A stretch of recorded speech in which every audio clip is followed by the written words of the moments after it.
तो आप सभी का आपके अपने यूट्यूब चैनल धन्य एजुकेशन में हार्दिक स्वागत, अभिनंदन। तो आज हम फिर एक नए कवि के साथ में आज हम पढ़ेंगे संत सुंदरदास जी के बारे में। मैंने आपको जब दादू दयाल जी पढ़ाए थे तब मैंने आपको बताया था कि जब दादू दयाल जी अपने जयपुर से देवसा दौसा जाते हैं तब उनको एक 6 वर्ष का बच्चा मिलता है जिसका नाम था सुंदरदास जी, जिनको अपने दादू दयाल जी शिक्षा दीक्षा देते हैं और वो तब से उनकी शिष्यता में आ जाते हैं। तो आज हम पढ़ेंगे दादू दयाल जी के शिष्य सुंदरदास जी के बारे में। तो हम पढ़ते हैं संत सुंदरदास जी।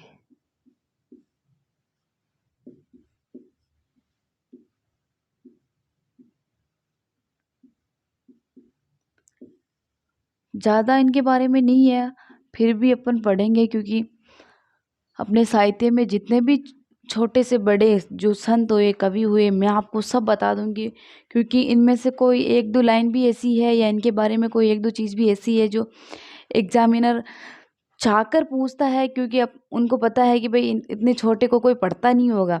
लेकिन अपन एक भी कवि या संत को नहीं छोड़ेंगे, अपन सबको पढ़ेंगे और इनके बारे में जो महत्वपूर्ण महत्वपूर्ण बातें हैं, चाहे क्लास 5 मिनट की हो, पर उसके लिए मैटर इकट्ठा करने के लिए 5 घंटे लगते हैं।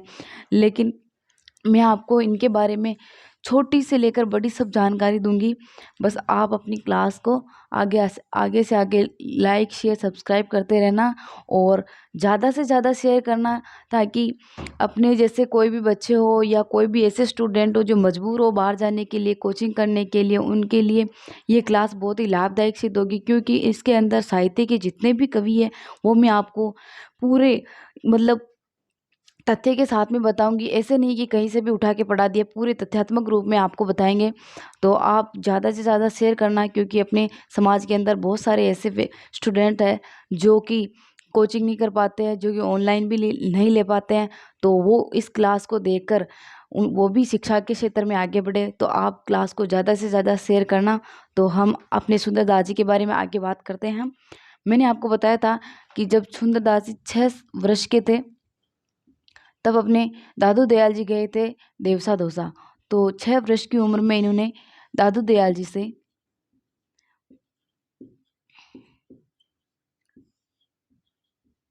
दीक्षा ग्रहण की थी। और इनका जन्म मैंने आपको बता ही दिया था। इनका जन्म हुआ था देवसा दौसा के अंदर। देवसा दौसा के अंदर है ना। 1596 ईस्वी में इनका जन्म हुआ था। और इनके गुरु हो ही गए दादू दयाल जी। इनके गुरु हैं संत दादू दयाल जी, है ना। ये जो ऐसे संत थे ना जो कि श्रृंगार रस के बहुत ही घोर विरोधी संत थे। तो ये श्रृंगार रस के बहुत ही घोर विरोधी संत थे। इन्होंने श्रृंगार रस की रचनाओं का या ग्रंथों का भी इन्होंने श्रृंगार रस की रचनाओं का भी इन्होंने विरोध किया था। वो मैं आपको बता देती हूँ, क्योंकि इनके बारे में यही महत्वपूर्ण बात है कि इन्होंने श्रृंगार रस की कौन से कवि की कौन सी रचना का विरोध किया था। बस यही लाइन इनके लिए ज़्यादा इम्पोर्टेंट है। तो ये श्रृंगार रस के घोर विरोधी थे। घोर विरोधी थे।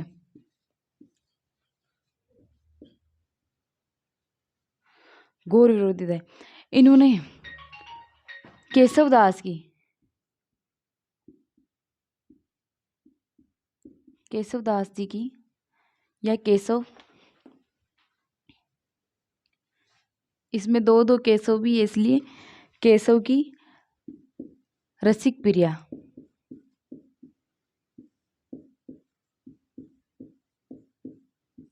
और नंददास जी की, ये अपन कवि अपन अभी नहीं पढ़े हैं, आगे पढ़ेंगे। ये रीतिकाल के अंदर आते हैं। नंददास की रस मंजरी, जो कि ये श्रृंगार रस का इसके अंदर प्रयोग किया गया था। रस मंजरी, श्रृंगार नंददास जी की रस मंजरी।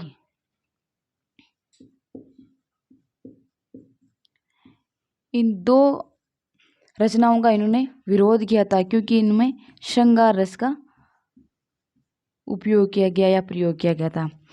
तो केशव दास की ये इनके बारे में बहुत बार एग्जाम में पूछ लिया गया। मैं यहाँ पे मोस्ट लगा रही हूँ, आप भी मोस्ट लगा लेना, क्योंकि ये बार बार पूछा गया है कि सुंदरदास जी ने किस कवि की किस रचना या किस ग्रंथ का विरोध किया था।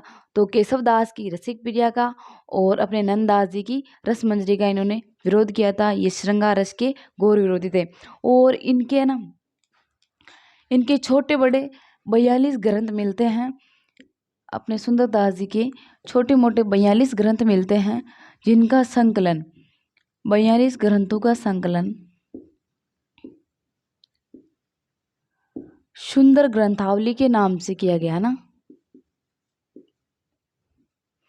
सुंदर ग्रंथावली, सुंदर ग्रंथावली में 2 भागों में किया गया है ना, 2 भागों में किया गया, जिसमें एक का नाम है ज्ञान, एक का नाम है सुंदर विलास,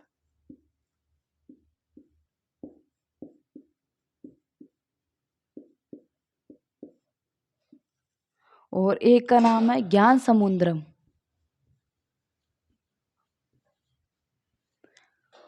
तो इनके छोटे मोटे 42 ग्रंथ मिलते हैं। 42 ग्रंथों का संकलन सुंदर ग्रंथावली के नाम से किया गया है। और सुंदर ग्रंथावली में 2 भागों के अंदर किया गया, एक तो सुंदर विलास और एक ज्ञान समुद्रम। और इनका जो संकलन है ना, वो किया था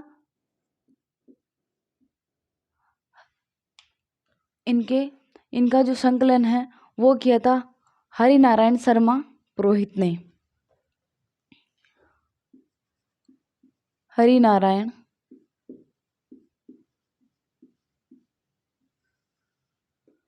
शर्मा पुरोहित ने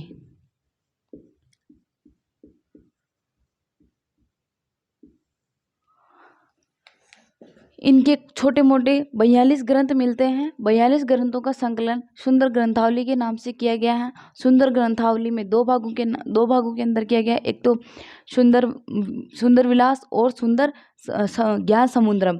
और हरि नारायण शर्मा पुरोहित ने इनकी जो रचना है उनका संकलन किया गया था। तो ये हो गई अपने संत सुंदरदास जी के बारे में महत्वपूर्ण जो बातें हैं, जो एग्जाम में आने लायक, जिनसे क्वेश्चन बन सकते हैं, वो मैंने आपको बता दिए। मेन तो इनकी ये बात याद रखनी है कि भाई इन्होंने किस रचना का विरोध किया था और ये किसके घोर विरोधी थे। तो ये श्रृंगार के घोर विरोधी। और इनके बारे में एक बात और है कि जितने भी संत हुए सभी संतों में ये सबसे ज़्यादा पढ़े लिखे संत थे।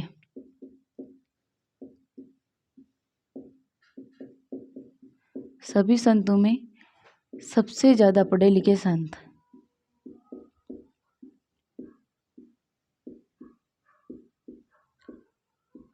सबसे ज़्यादा पढ़े लिखे अपने सुंदरदास जी है ना। ये भी पूछ सकता है, जरूरी नहीं अपन नॉर्मल ले लेते हैं चीज़ों को, लेकिन एग्जामिनर नॉर्मल चीज़ को भी ऐसे बनाकर देता है कि अपन फंस जाते हैं। पढ़े लिखे संत थे है ना। तो पूछ सकता है कि संतों में सबसे ज़्यादा पढ़े लिखे संत कौन थे। तो अपने संतों में सबसे ज़्यादा पढ़े लिखे संत अपने सुंदरदास जी थे, और जो कि संत दादू दयाल जी के शिष्य थे। तो एक बार मैं आपको रिपीट करवा देती हूँ, जिससे कि आपको याद हो जाए अपनी क्लास के अंदर। तो सुंदरदास जी का जन्म देवसा दौसा के अंदर हुआ था, 1596 ईस्वी में हुआ था। और इन्होंने 6 वर्ष की उम्र में संत दादू दयाल जी से शिक्षा दीक्षा ग्रहण की थी। और इनके गुरु तो संत दादू दयाल जी हो गए। और ये ऐसे संत थे जो श्रृंगार रस के घोर विरोधी थे। इन्होंने केशव की रसिक प्रिया और नंददास जी की रसमंजरी का विरोध किया था। और ये संतों में सबसे पढ़े लिखे संत थे।